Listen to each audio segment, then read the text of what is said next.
পহেলা বৈশাখ আসলেই কেমন জানি বাঙালিদের সবার মধ্যে একটা আমেজ শুরু হয়ে যায়। পয়লা বৈশাখে বাঙালিদের ট্র্যাডিশনাল খাবার ইলিশ মাছ ভাজা, আলু ভর্তা, মাছ ভর্তা থাকবে না তা তো হতেই পারে না। আর এই দিনটাকে স্মরণীয় করে রাখতে শাড়ি পরে একটু সাজুগুজু না করলে কি হয়? শাড়ি পরতে আমি খুবই পছন্দ করি, বাট পহেলা বৈশাখের দিন এত বেশি গরম পড়েছে, আমার অবস্থা পুরো খারাপ হয়ে গিয়েছে। এত গরমের ভিতরে আসলে ভালো কিছু পরলে মনে হয় আরো বেশি গরম লাগে। আমি নিজে একা একাই পরেছি শাড়ি, কি করব, কুচি ঠিক করে দেওয়ার মতো কেউ ছিল না। আজকে ভাবছি খুব সুন্দর করে ভিডিও করব, ছবি তুলবো, বাট গরমের কারণে কোনোটাই হয় নাই। এই শাড়িটা আমার খুবই পছন্দের একটা শাড়ি, আমি তেমন সাজিও নাই, একদম সিম্পল সেজেছি। শাড়িটা কিন্তু অনেক আগের শাড়ি, আমার আন্টি দিয়েছিল। আগে কোনো কিছুই কেনা লাগতো না, সবাই সবকিছু দিত, সবার অনেক বেশি আদরের ছিলাম। তাছাড়া আমার বাসায় একা একা নিজে নিজে পয়লা বৈশাখ সেলিব্রেশন করা, কি করব আর, কপাল খারাপ হলে যা হয় আর কি। এখন ইলিশ মাছ ভেজে নিচ্ছি। মাছ ভাজতে গিয়ে একটা কথা মনে পড়ে গেল।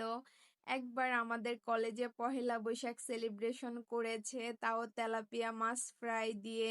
যদিও আমি খাইনি কোনো একটা কারণে, বাট ওই পহেলা বৈশাখটা ছিল জীবনের বেস্ট পহেলা বৈশাখ।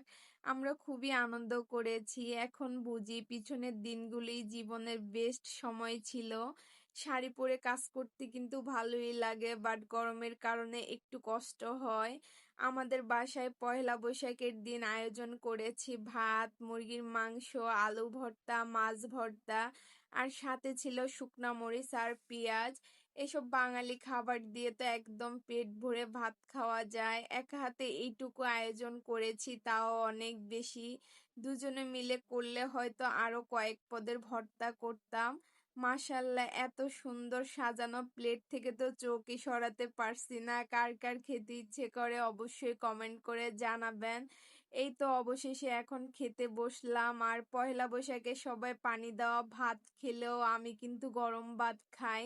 পানি দেওয়া ভাত একদমই খেতে ইচ্ছে করছিল না। যাক, সমস্যা নেই, সবার থেকে আমি একটু আলাদাভাবে খেয়েছি। সবগুলো খাবারই অনেক বেশি মজা হয়েছে, তার মধ্যে মুখে লেগে থাকার মতো হয়েছে মাছ ভর্তা।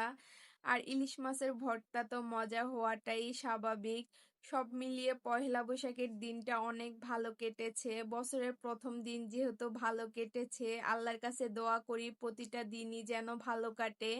আজকের ভিডিওটি এই পর্যন্তই। আমার ভিডিওটি যদি আপনাদের ভালো লেগে থাকে অবশ্যই লাইক, কমেন্ট, শেয়ার করতে ভুলবেন না। Tata and take care.